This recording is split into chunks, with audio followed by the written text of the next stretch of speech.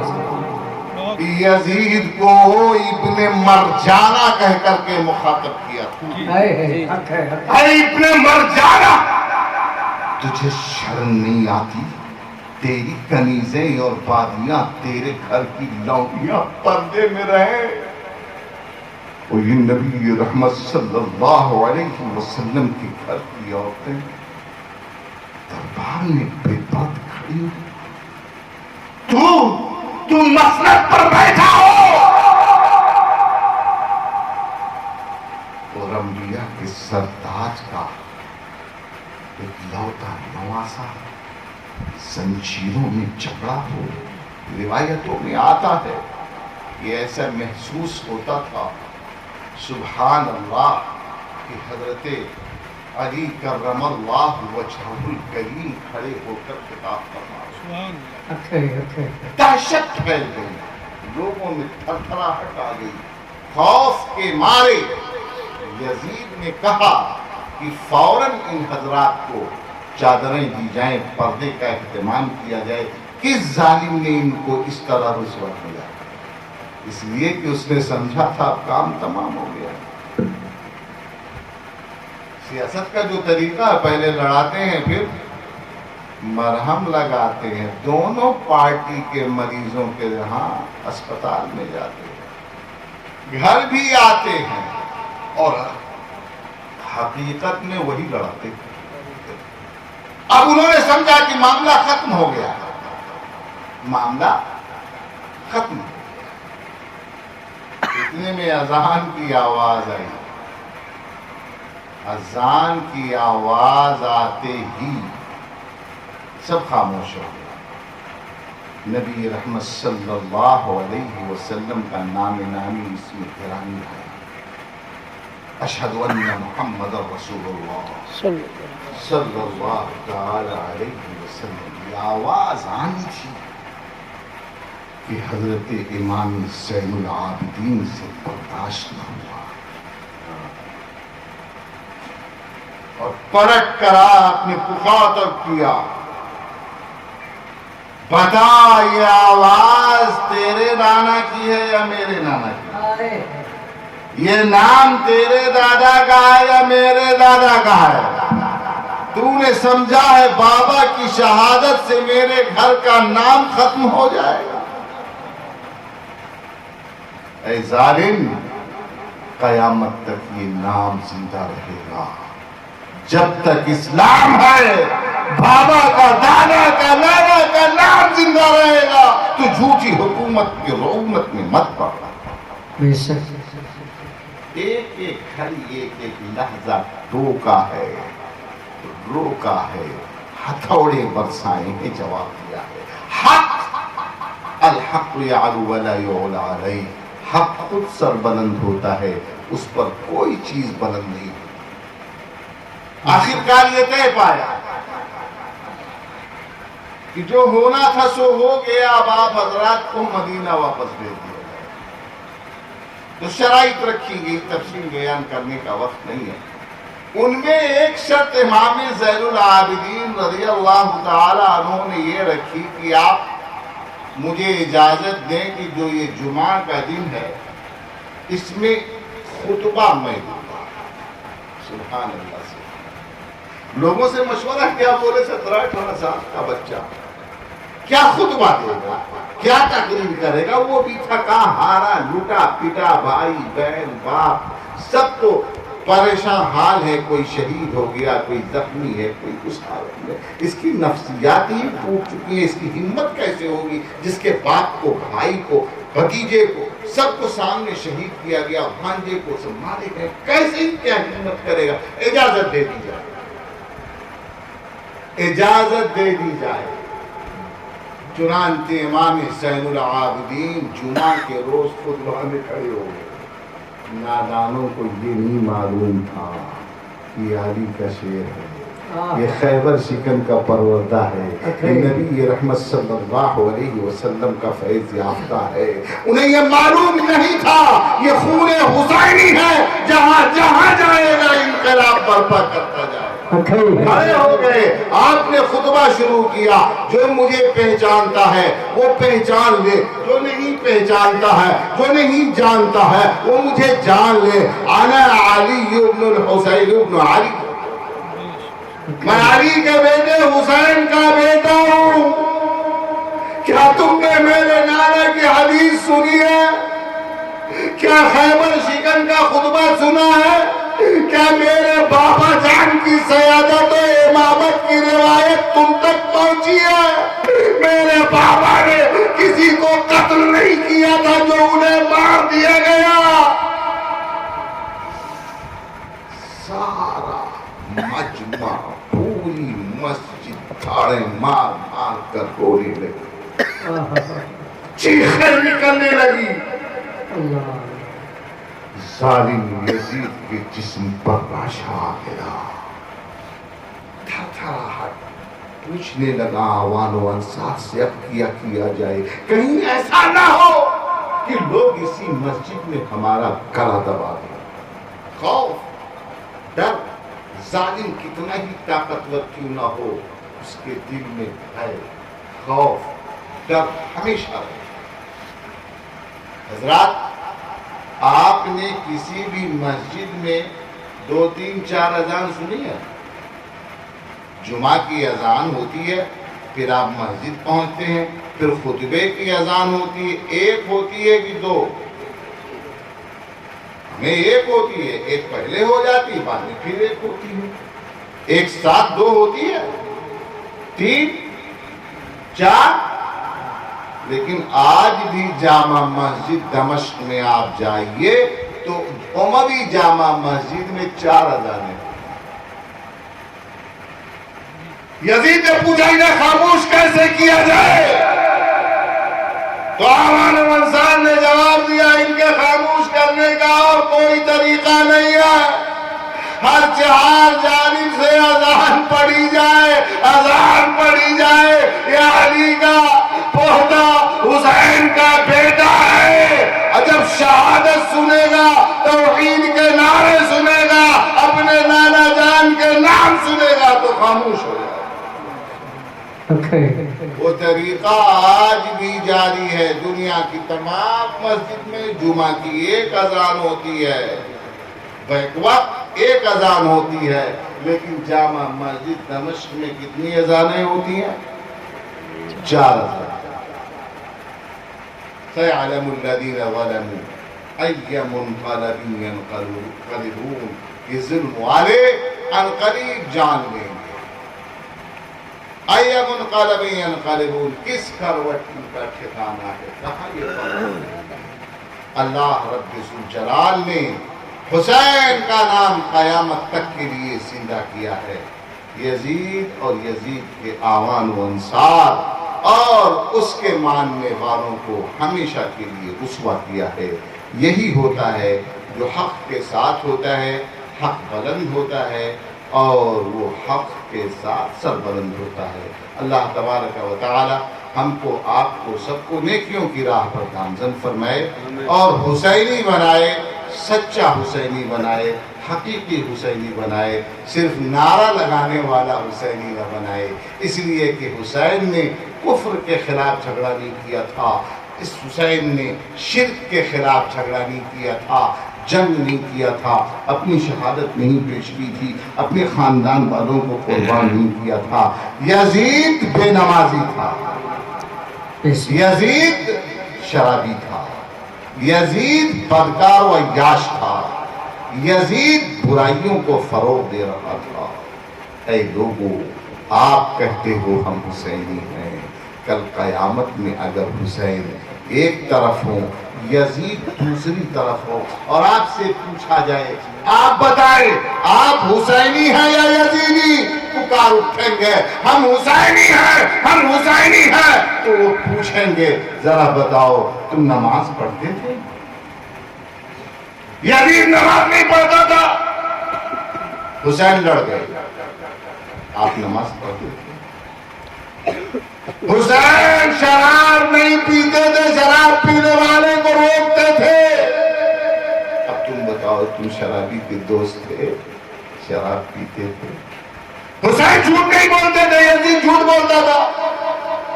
جھوٹ بولتے ہو یا سچ بولتے ہو؟ ہم جھوٹ بولیں، جوا کھیلیں، شراب پئیں، بدنگاہی کریں، نماز بھی نہ پڑھیں اور اس کے باوجود نعرہ لگائیں ہم حسینی ہیں، ڈھول بجائیں ہم حسینی ہیں، تو جھوٹا۔ حسینی کہنے میں بھی اپنے آپ کو جھوٹا ہے۔ اے مسلمانوں، مرد ہو یا عورت ہو، اسلام قانون کا مذہب ہے۔ حسین نے اسی قانون کو بچانے کے لیے اپنے پورے گھر کو، چمنستان رسالت کو قربان کر دیا۔ آپ کی ذمہ داری ہے، ہماری ذمہ داری ہے کہ اس قانون کی حفاظت پہلے ہم خود کریں، اپنے گھر میں کریں، اپنی یار و اولاد میں کریں، پھر دوسروں میں جا کر اسلام کی بات کریں۔ اللہ تبارک و تعالی ہمیں آپ کے نیکیوں کی توفیق عطا فرمائے۔ وما توفیقی الا باللہ۔ السلام علیکم ورحمۃ اللہ۔